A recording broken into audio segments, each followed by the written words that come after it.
An open letter to the New South Wales Premier and the Director General of Education. To the office bearers, I write this with no special feeling of anticipation that you will do anything. For me, this is a formality, and my expectation of you is so low that I will not be disappointed. I have a burden, and it is my duty to prosecute action which may see justice done for Hamidur Rahman, a Year 8 schoolboy who died from negligence of his school in 2002. I was not present at the event, having been illegally dismissed from my job, which prevented me from executing my role as a responsible adult a year earlier. This letter is open because I believe there has been a cover-up of my testimony regarding Hamidur by a substantial number of influential people within the ALP, the Department of Education, the Free Press. In the actual letter, I will name names. In the open letter, I will code many names. I recognize that my attempt at privacy is inadequate, but I'm not trying to prevent verification of elements of my story, and this is not a legal action, but a political one. My legal avenues having been extinguished by what I believe to be corrupt conduct. I brought my matter before the ICAC, who have declined to pursue it. The ICAC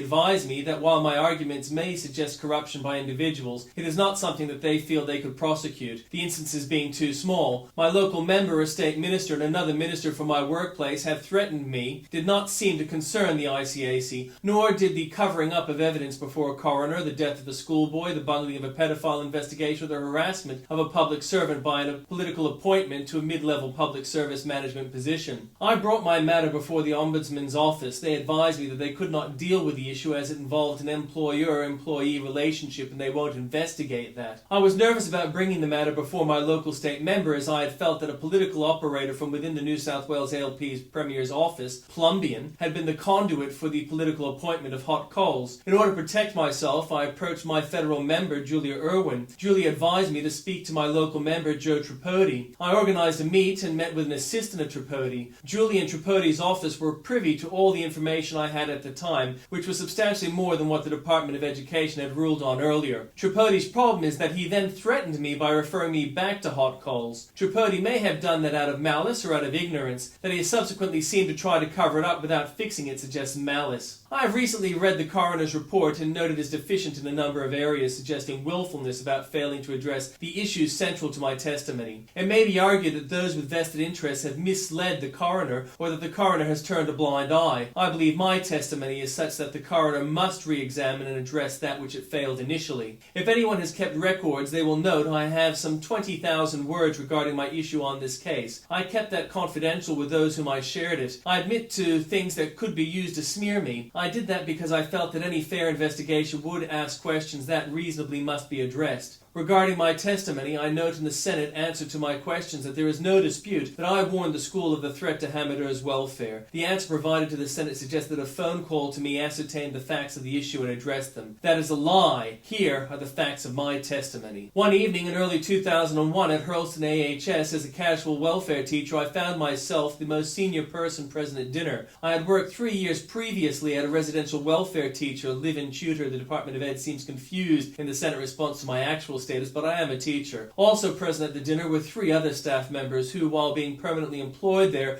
were only recent appointments. I understood regular permanent staff and site managers were attending and in service. During the dinner, Hamidur Rahman left his seat and approached the staff dining table. This was the first time I recall meeting him. I did not know him by name. He didn't identify himself. He asked if he could have a clean fork from the teacher's table. I considered suggesting a clean fork from the student's table, but merely said no. But I have a peanut butter on mine. Enjoy it. You don't understand, he said. I have peanut allergy, and if I so much as inhale a few particles, I could get very sick or die, and you would get into a lot of trouble. John B., whom I believe to have been another staff member present, went to get the boy a clean fork and made sure that all was right with the boy's table. John had given up full-time work to work at the school as a full-time tutor, welfare teacher. I told the other staff that it would be best for me to report it to the head teacher welfare and see if other staff could be informed.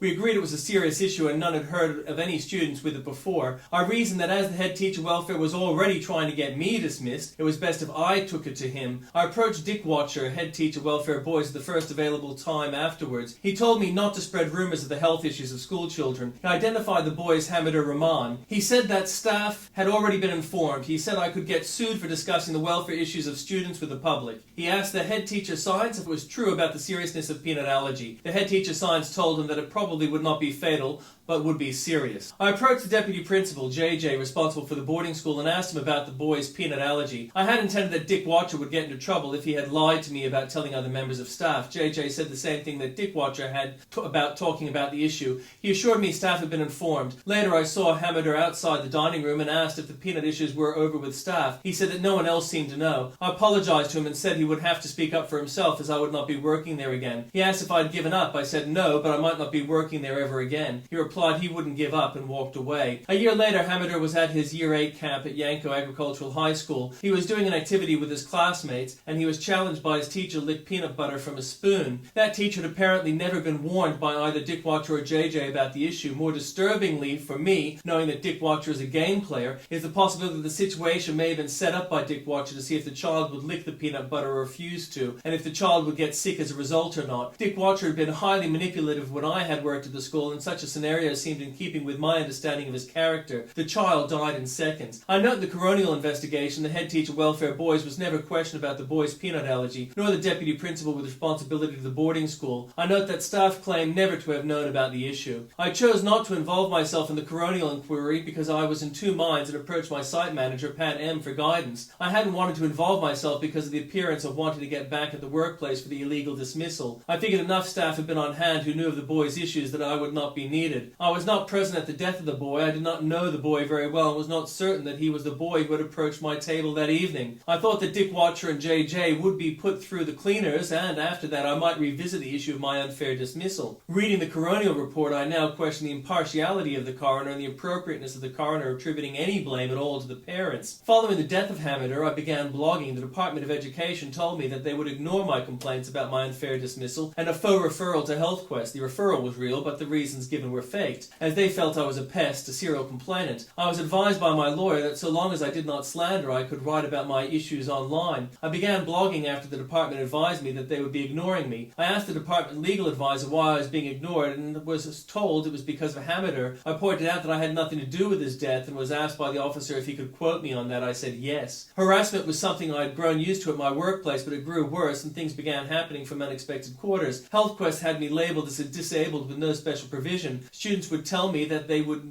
knew people at Hurlton who were discussing me with their brothers and sisters. A Year 7 girl was verbally humiliated and denied counseling by one of my abusers who seemed keen to trump up an allegation. A class of my math students had marks deducted from their trial exams while students in other classes kept theirs. I had been assured by the local director of schools that my referral to HealthQuest had not been part of an abuse racket, but was for my benefit. At the end of 2005, the director of schools swapped with Glenfield, where Hurlston is, and I was expecting to be able to broach the issues I had with the incoming director of schools, Bruce S., whom I'd met in 1992 at my first appointment and whose wife was head teacher of English at Hurlston. Instead, Bruce was shouldered aside at the last moment and Hot Coals was appointed. This appointment occurred a few months after I had some email with Plumbian following my non-appearance at my high school reunion. Plumbian had expressed the view that my conservative politics blog was not appropriate. Hot Coals ordered me to delete my blogs using the false instrument of the 2004 Teachers Code of Conduct. Hot Coals claimed to not know anything about me except that I had maintained these blogs. I was threatened with dismissal. When I complied, a month or two passed and I was issued with another instruction for another blog. No reason was given on the first two requests. A trumped-up allegation was made on the third. I feel that Hot Coals was protecting himself from an allegation of excessive executive force. Wishing to end my workplace harassment, I contacted the Minister for Education through a local member, Ninos Kashaba. The result was a telephone call which did not ask for any information about my allegations. The result of the phone call was that I felt forced to resign to bring my issue before the public without encumbrance of the 2004 Teachers Code of Conduct. I was told by Today Tonight that I could work with them if I did not involve a current affair. I approached Julia Irwin, who directed me to Tripodi, and Today Tonight afterwards refused any further correspondence, and a local paper, The Champion, began questioning me on my ulterior motives. I am now unemployed since July 07. I work at a few places on a casual basis, but found I was being smeared. I have found out that I've been blacklisted by Hot Coals, and I have not had any work recently and seemed unlikely to get any locally. I have had to take the step of being declared unfit to work so as to access my superannuation at the age of 42. With a master's degree in education, I am taking these steps. In all likelihood, I will soon lose my unit where I have lived since 2002, the first place I bought. But I'm not fighting entirely for myself. For some 17 years, I was harassed at my workplace and did not complain. But a child has died, and I think it is time someone gave that child a voice. Note well, in the refusal letter to me, the Ombudsman said they had talked with Hot Coals about my issue. He made the claim to them that he had addressed my complaints on several occasions. To my knowledge, this is not true, but others may know more about this. According to the department testimony to the Senate, Hot Coals has never had cause to address any of my complaints.